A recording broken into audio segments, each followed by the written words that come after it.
Hello friends, प्रीति ma'am's academy में आपका स्वागत है। फ्रेंड्स, आज के इस वीडियो में हम सॉल्व करने वाले हैं पार्टनरशिप फाइनल अकाउंट का एक बहुत ही इंपॉर्टेंट एडजस्टमेंट। ये एडजस्टमेंट इंपॉर्टेंट इसलिए है क्योंकि ऑलमोस्ट फाइनल अकाउंट के एवरी प्रॉब्लम में आपको ये एडजस्टमेंट्स आते हैं। ये एडजस्टमेंट है bad debts, reserve for doubtful debts that is RDD, जिसे हम प्रोविजन फॉर डाउटफुल डेब्ट्स भी कहते हैं, and provision for discount on debtors. तो ये एडजस्टमेंट बहुत इंपॉर्टेंट है क्योंकि इसमें से ये जो दो एडजस्टमेंट है बैड डेब्ट्स एंड आरडीडी का मैक्सिमम क्वेश्चंस में आते हैं। ओके, और इस टॉपिक पे इस एडजस्टमेंट में मैंने अलग से वीडियो इसलिए बनाया है क्योंकि मैक्सिमम बच्चे यहाँ कंफ्यूज होते हैं और कुछ ना कुछ मिस्टेक कर देते हैं, इसलिए मैंने सोचा कि इस टॉपिक पे अलग से वीडियो बना दूं। अगर आप ये वीडियो पूरा देखते हैं और अच्छे से इसे देखते हैं और नोट डाउन करके लेते हैं तो आपको ये जो एडजस्टमेंट है बैड डेब्ट्स का, आरडीडी का, provision for discount on debtors का, तो आगे इसमें कभी आपको प्रॉब्लम नहीं आएगा, आप आसानी से इसे सॉल्व कर पाएंगे। ओके, तो चलिए स्टार्ट करते हैं। तो फ्रेंड्स, आइए हम देख लेते हैं ये जो bad debts, reserve for doubtful debts that is RDD and provision for discount on debtors, ये चीजें या तो आपको ट्रायल बैलेंस में दी होंगी या तो एडजस्टमेंट में दी होगी। तो अगर आपको ये चीजें ट्रायल बैलेंस में दी है तो उसका सिर्फ एक ही इफेक्ट जाएगा, मीन्स वो एक ही जगह पोस्टिंग करेंगे हम। लेकिन अगर ये चीजें आपको एडजस्टमेंट में दी गई है तो उसका दो इफेक्ट जाएगा। ये चीज हमें पहले से पता है कि एडजस्टमेंट में जो भी ट्रांजेक्शन हमें दिया होता है उसके दो इफेक्ट जाते हैं। ऐसा इसलिए होता है क्योंकि ट्रायल बैलेंस में जो चीजें, जो भी आइटम्स प्रेजेंट है उसकी already entry, journal entries and ledger posting की गई है। तो जब भी हम जर्नल एंट्री करते हैं तो कुछ डेबिट होता है और उसके अगेंस्ट में कुछ ना कुछ क्रेडिट भी होता है। ये तो हमें पता है, कुछ डेबिट होगा तो कुछ तो क्रेडिट भी होगा, कुछ आएगा तो कुछ जाएगा, यानी कि दोनों इफेक्ट हमने ऑलरेडी पास की होती है क्योंकि उसका जर्नल एंट्री ऑलरेडी हमने किया होता है। लेकिन जो एडजस्टमेंट्स में जो भी आपको चीजें दी होती है उनके पहले जर्नल एंट्रीज पास नहीं की गई है, वो स्किप हो गया है या फिर वो ईयर एंड में ट्रांजैक्शंस हुआ था जिसकी वजह से वो रह गया है। तो इन चीजों को एडजस्टमेंट्स में दिया जाता है जिसे हम डायरेक्टली फाइनल अकाउंट में एडजस्ट कर देते हैं। तो इन चीजों का डेबिट और क्रेडिट दोनों इफेक्ट देना बाकी है क्योंकि जर्नल एंट्री पास नहीं हुआ था और दोनों इफेक्ट देना बाकी है, तो इसका दो जगह पोस्टिंग होना जरूरी है। इसीलिए एडजस्टमेंट्स में जो भी आपको ट्रांजेक्शंस दिए होते हैं उसका हम दो इफेक्ट पास करते हैं। तो जब भी आपको ये चीजें ट्रायल बैलेंस में देखने को मिलेगा तो सिंगल इफेक्ट पास करेंगे और अगर एडजस्टमेंट में दिया होगा तो दो इफेक्ट करेंगे, दो जगह पोस्टिंग करेंगे। ओके, तो इन एडजस्टमेंट्स को हमने अलग अलग 4 केसेस में डिवाइड कर लिया है। ये एडजस्टमेंट्स आपको क्वेश्चन में 4 तरह से पूछे जा सकते हैं। ओके, तो इसमें पहला केस जो हमने लिया है, इसमें है हमने लिया है ट्रायल बैलेंस में debtors and bad debts, only 2 things लिया है और ट्रायल बैलेंस में लिया है हमने। तो ट्रायल बैलेंस में जो पहला है डेटर्स, डेटर्स हम सबको पता है असेट्स होता है। डेटर्स वो होते हैं जिन्हें हमने गुड्स क्रेडिट पे सेल किया है।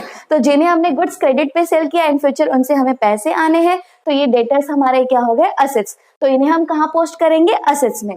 और ये बैड डेब्ट्स, बैड डेब्ट्स क्या होते हैं, बैड डेब्ट्स डेटर्स के वो अमाउंट होते हैं जो हमें नहीं मिलने वाले, बैड हो गए वो डेटर्स जो बैड हो गए, यानी कि वो पैसे अब हमें नहीं मिलेंगे।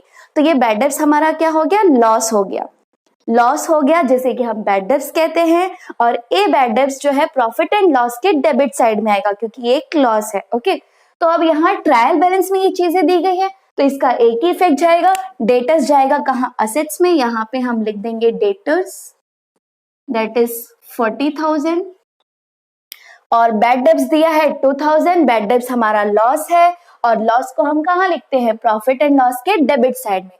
तो हम यहाँ लिख देंगे 2 बैड डेब्ट्स। कितना अमाउंट दिया है, 2,000, ये लिख दिया हमने। ओके, अब यहाँ पे इसके ये ट्रायल बैलेंस में दिया हुआ था इसलिए इसके सिर्फ एक ही इफेक्ट जाएंगे। तो डेटर्स असेट्स में गया और बैड डेब्ट्स गया प्रॉफिट एंड लॉस के डेबिट में। अब हम सेकेंड केस देखेंगे। सेकेंड केस में हमने ट्रायल बैलेंस में पहले तो हमने वो सेम 2 चीजें ले ली है, डेटर्स एंड बैड डेब्ट्स। उसके अलावा एडजस्टमेंट्स भी दिया है। एडजस्टमेंट में आपको पहला एडजस्टमेंट है write off ₹4,000 as bad debts. अब आपको ये ध्यान रखना है, एडजस्टमेंट में मैंने कहा कि 2 इफेक्ट जाता है एडजस्टमेंट का, और ये एडजस्टमेंट में भी बैड डेब्ट्स दिया है। यहाँ जो बैड डेब्ट्स है इसका तो एक ही इफेक्ट जाएगा, सेम इसी तरह। और ये जो डेटर्स है ये असेट्स में जाएगा। तो पहले हम इन दोनों को लिख लेते हैं, फिर ये देखेंगे। ओके, तो ये जो डेटर्स है ये चला जाएगा यहाँ, कितना है 40,000। ओके, और ये जो बैड डेब्ट्स है ये भी ट्रायल बैलेंस में है, इसका भी एक इफेक्ट जाएगा। तो ये हम कहाँ लिखते हैं, यहाँ टू बैड डेब्ट्स 2000। इसको हम नहीं माइनस करते डेटर से, क्योंकि ये ऑलरेडी कहाँ दिया है, ट्रायल बैलेंस में, यानी कि ऑलरेडी ये माइनस किया गया है, ऑलरेडी डेटर से डिडक्ट किया हुआ है, क्योंकि इसकी लेजर जर्नल पोस्टिंग्स हो चुकी है, लेजर हो चुकी है, जहां हमने ऑलरेडी माइनस किया हुआ है, क्रेडिट किया हुआ है। ठीक है, तो इस केस में यहाँ पे हमने ये डेटर्स का एंट्री कर दिया और ये बैड डेब्ट्स का एंट्री कर दिया, दोनों का एक एक एंट्री, क्योंकि ये ट्रायल बैलेंस में। अब हम एडजस्टमेंट देखेंगे। एडजस्टमेंट में पहला एडजस्टमेंट दिया write off ₹4,000 as bad debts. अब यहाँ पे फिर से बैड डेब्ट्स दे दिया। ये वो बैड डेब्ट्स है जो कि ईयर के स्टार्टिंग में ही हमें पता चल गया था कि इतना अमाउंट हमें नहीं मिलने वाला है, उसकी हमने एंट्री पास कर दी थी। लेकिन ये जो बैड डेब्ट्स है ये हमें बाद में पता चला, इसको हम फर्दर बैड डेब्ट्स कहते हैं। यानी कि एक बार आपका वो ईयर, फाइनेंशियल ईयर स्टार्ट हो गया, हमें स्टार्टिंग में जो पता चल गया उसकी तो हमने एंट्री पास कर दी, लेकिन ये जो बैड डेब्ट्स है ये हमें बाद में पता चला कि ये भी बैड हो गया, ये भी अब नहीं मिलेगा, इतना डेटर्स और नहीं मिलेगा। तो ये एडजस्टमेंट में है, इसकी दो इफेक्ट जाएगी। ये डेटर से माइनस नहीं किया गया है, तो इसे सबसे पहले हम क्या करेंगे, डेटर्स में से माइनस करेंगे। यहाँ लिखेंगे लेस फर्दर बैड डेब्ट्स, या फिर आप इसे न्यू बैड डेब्ट्स भी लिख सकते हैं। ओके, न्यू बैड डेब्ट्स कितना है अमाउंट 4,000, तो ये 4,000 रुपीज हम यहां से माइनस कर देंगे। ओके, अब ये माइनस करेंगे तो आंसर क्या आ जाएगा, यहाँ 36,000। अब ये जो बैड डेब्ट्स है, न्यू बैड डेब्ट्स, पहले का बैड डेब्ट्स कितना था 2,000, उसके बाद हमें पता चला कि 4,000 और बैड हो गया, ये 4,000 और नहीं मिलेगा, तो वो भी इस बैड डेब्ट्स में ऐड होना चाहिए। तो ये इसका दो इफेक्ट जाएगा, एक तो हमने यहाँ डेटर्स में माइनस किया, और दूसरा इफेक्ट यहाँ ये जो बैड डेब्ट्स है पहले का ओल्ड बैड डेब्ट्स, इसमें हम इसे ऐड कर देंगे। ओके, ऐड करेंगे, यहाँ लिखेंगे new bad debts, new bad debts या फर्दर बैड डेब्ट्स 4,000, तो ये कितना आ गया 6,000। ओके, अब इसके बाद क्या दिया है आपको, प्रोवाइड 2% RDD ऑन डेटर्स। ये था बैड डेब्ट्स, ये हमें पता चल गया कि ये अमाउंट हमें नहीं मिलेगा, ये डेटर्स, इतने डेटर्स बैड हो गए, ये अमाउंट हमें नहीं मिलेगा।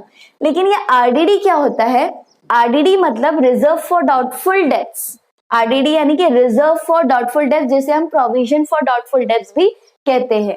अब ये जो अमाउंट है, ये जो 2% है, ये जो बच गए ना डेटर्स, बैड डेब्ट्स माइनस करने के बाद जो डेटर्स बच गए, इसमें से भी हमें डाउट है कि इतना परसेंट और नहीं आएगा, वो भी शायद बैड हो जाएगा। अभी हुआ नहीं है बैड, लेकिन शायद वो भी बैड हो जाएगा, ऐसा हमें डाउट है। ओके, ऐसा क्यों डाउट है, कैसे हमें ये डाउट आ गया अचानक से, हमने जो लास्ट पहले के ईयर्स के कुछ हमें एक्सपीरियंस है, ओके, जो पिछले ईयर्स के हमें एक्सपीरियंस है कि हाँ इतना परसेंट और बैड हो जाता है। अब ये डाउट है, जब भी हम क्रेडिट सेल्स करते हैं, तो पूरा वो क्रेडिट का अमाउंट हमारा रिकवर होगा ही, ऐसा हम पहले से नहीं बता सकते, कुछ ना कुछ तो वहां पे रिस्क होता है कि इतना अमाउंट शायद ना आए, बैड हो जाए, तो उसी को हम डाउटफुल डेब्ट्स बोलते हैं, कि उसके ऊपर हमें डाउट है कि वो पैसा शायद नहीं आएगा।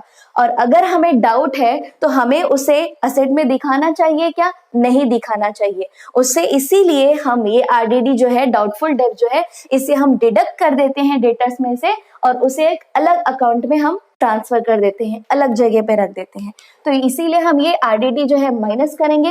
ये RDD हमेशा आपको याद रखना है कि जो बैड डेब्ट्स अगर आपको दिया है, न्यू बैड डेब्ट्स अगर आपको दिया है क्वेश्चन में, तो पहले आप ये माइनस करेंगे डेटर्स में, उसके बाद जो अमाउंट बचेगा, इसके ये अमाउंट पे आपको ये परसेंट निकालना है, ना कि इस अमाउंट पे। ओके, तो 36,000 के ऊपर हम 2% निकाल लेंगे, तो कितना आ जाएगा, यहाँ पे हम लिख देंगे न्यू RDD।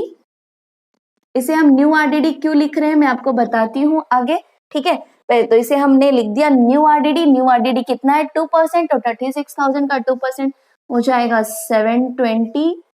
अब ये 720 रुपीज हम इसमें से डिडक्ट कर देंगे। ओके, तो कितना आ जाएगा, तो ये हो गया 720 हमने माइनस किया तो आ गया 35280। ये जो 35,280 जो है ये हमारे गुड डेटर्स है, डेटर से हमें इतने पैसे मिलने वाले हैं। अब ये जो था ये बैड डेब्ट्स था तो ये हमने बैड डेब्ट्स में ऐड कर दिया, और ये जो बाकी के 720 है ये भी डाउटफुल है, यानी कि शायद ये भी बैड हो जाएगा, ऐसा डाउटफुल है, तो ये भी हमें कहाँ ऐड करना चाहिए, बैड डेब्ट्स में ही ऐड करना चाहिए। तो इसे भी हम यहाँ पर ऐड कर देंगे, यहाँ लिखेंगे न्यू आरडीडी कितना 720, तो इसे भी हम यहाँ ऐड कर देंगे। ओके, तो इस तरह का हम अगर ऐसा दिया है, डेटर्स दिया है, बैड डेब्ट्स दिया है, और आपको एडजस्टमेंट में bad debts, new bad debts दिया है और न्यू आरडीडी दिया है, तो हम इस तरह से पोस्टिंग करेंगे। ओके, अब हम यहाँ नेक्स्ट केस देखते हैं, दैट इज केस नंबर 3। अब यहाँ आपको दिया है debtors, bad debts, provision for doubtful debts. Provision for doubtful debts यानी कि वही रिजर्व फॉर डाउटफुल डेब्ट्स, 3 चीजें दे दी गई है।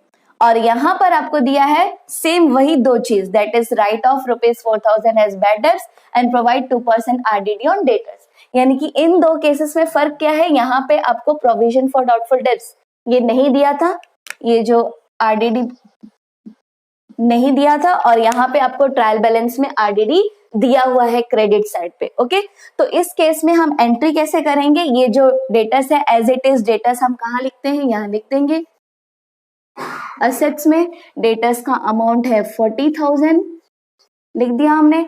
उसके बाद बैड डेब्ट्स, बैड डेब्ट्स ये वाला हम कहाँ पोस्टिंग करते हैं, प्रॉफिट एंड लॉस के डेबिट में, तो यहाँ हम लिख देंगे टू बैड डेब्ट्स कितना है 2,000। ये हम इनर कॉलम में लिखेंगे क्योंकि इसमें और डिडक्शंस बाकी है और एडिशंस। ओके, अब यहाँ पे आगे क्या दिया है, प्रोविजन फॉर डाउटफुल डेब्ट्स। ये जो प्रोविजन फॉर डाउटफुल डेब्ट्स यानी कि आरडीडी जो आपको ट्रायल बैलेंस में दिया होता है, ये वो डाउटफुल डेब्ट्स है जो कि हमें ईयर के स्टार्टिंग में ही पता था कि इतना जो डेटर्स है वो शायद बैड और हो जाएगा, इतना और डेटर्स, ये तो बैड हो चुका और ये भी शायद बैड हो जाएगा, ये हमें ईयर के स्टार्टिंग में डाउटफुल था। ओके, कैसे, हमने लास्ट ईयर्स के एक्सपीरियंस से ये अंदाज लगाया कि शायद 1,000 का डाउटफुल हो जाएगा। तो ये वाला जो है ये हम कहाँ लिखेंगे, इसके लिए मैं आपको एक फॉर्मेट दूंगी। ठीक है, अभी आपको मैं एक फॉर्मेट दे रही हूँ, बाद में हम इसको पोस्टिंग करेंगे, पहले हम इन दोनों का पोस्टिंग कर लेते हैं, क्योंकि मैं पहले ही बता दूंगी तो आप जरा फॉर्मेट में कंफ्यूज हो जाओगे। तो पहले मैं इसका पोस्टिंग बता देती हूँ। तो ये तो ऑलरेडी हमने देखा, ये write off 4,000 as bad debts, इसे क्या करना है, एडजस्टमेंट में है, 2 इफेक्ट जाएगा, डेटर्स से माइनस होगा और बैड डेब्ट्स में ऐड हो जाएगा, तो इसे हम यहाँ माइनस कर लेंगे। लेस क्या है ये, new bad debts, new bad debts 4,000, इससे हम माइनस कर लेंगे, इधर आ जाएगा 36,000, और फिर उसके बाद न्यू आरडीडी यहाँ पे हम लेस करेंगे। न्यू आरडीडी कितना आया था 720, 2% निकाला था हमने, तो यहाँ लिख देंगे 720, इससे भी हम माइनस करेंगे तो कितना आ जाएगा 35,280, तो यहाँ हम लिख देंगे 35,280। अब इन दोनों का सेकेंड इफेक्ट कहाँ जाना है, बैड डेब्ट्स में ऐड होना है, तो ये न्यू बैड डेब्ट्स यहाँ ऐड हो जाएगा। न्यू बैड डेब्ट्स कितना है 4,000 हम ऐड कर देंगे तो यहाँ आ जाएगा 6,000, और ये जो न्यू आरडीडी है ये भी हम ऐड करेंगे, कितना है 720, तो यहाँ हम लिख देंगे 720 और इसे भी हम ऐड कर देंगे, तो इतना अमाउंट आ गया। अब ये जो प्रोविजन फॉर डाउटफुल डेब्ट्स है, ये जो आरडीडी है, हमें ट्रायल बैलेंस में दिया है, यानी कि ईयर के स्टार्टिंग में ही हमें पता चल गया था कि ये भी अमाउंट शायद डाउटफुल हो जाएगा, लेकिन लास्ट में ईयर एंड पे हमें पता चला कि इतना नहीं, ये 2% यानी कि 720 ही डाउटफुल था। ठीक है, 720 ही नहीं आया। ओके, तो इस केस में हमने जो एक्स्ट्रा अमाउंट रखा था उसे हमें क्या करना होगा, डिडक्ट करना होगा, माइनस करना होगा।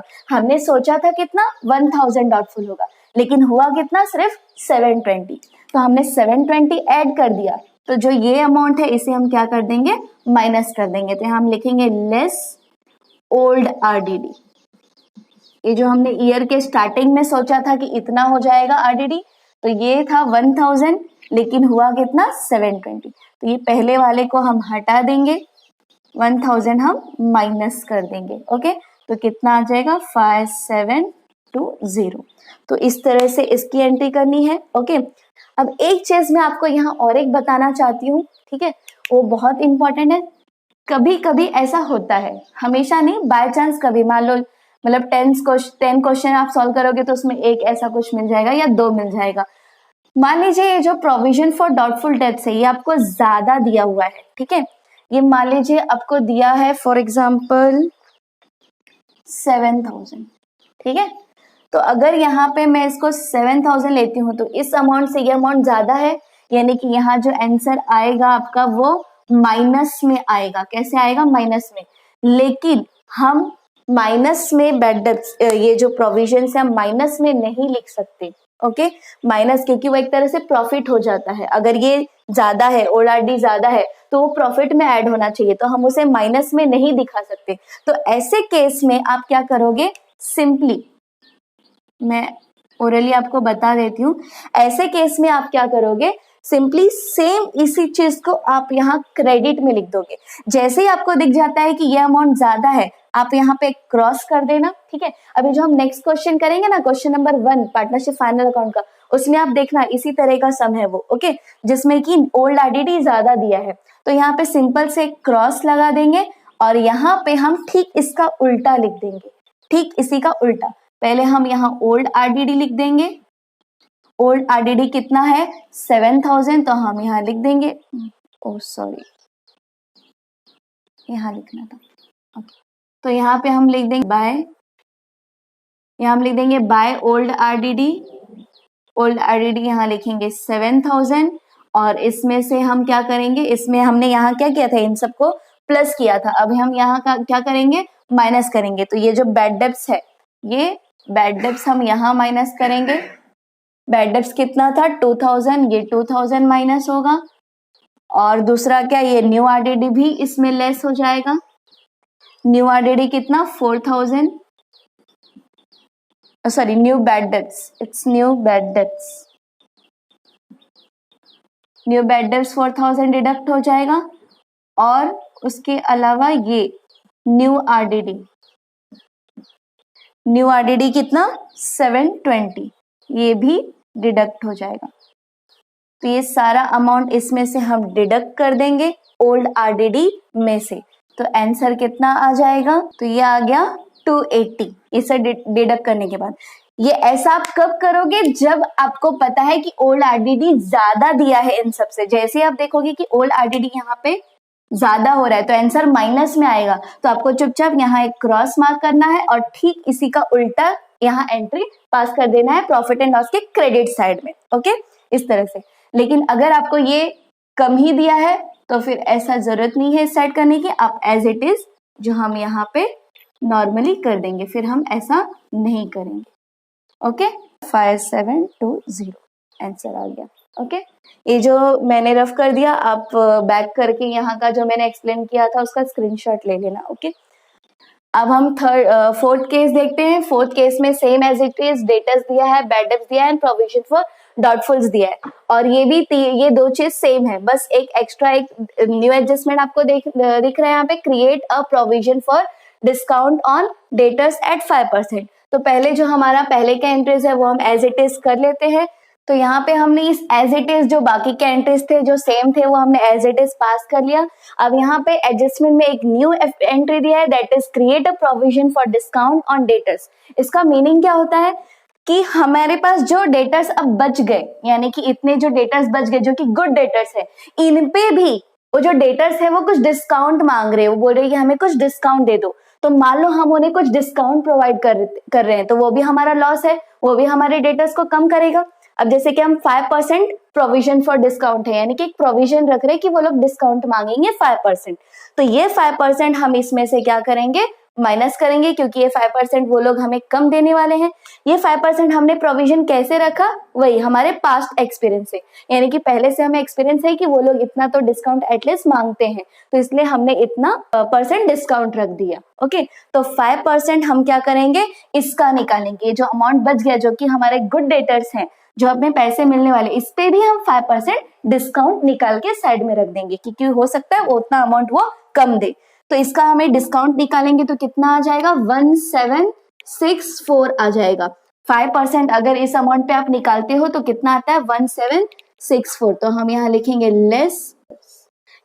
Less provision for discount on debtors कितना है, 5%। तो 5% कितना आएगा, इस अमाउंट का 5% आएगा 1764।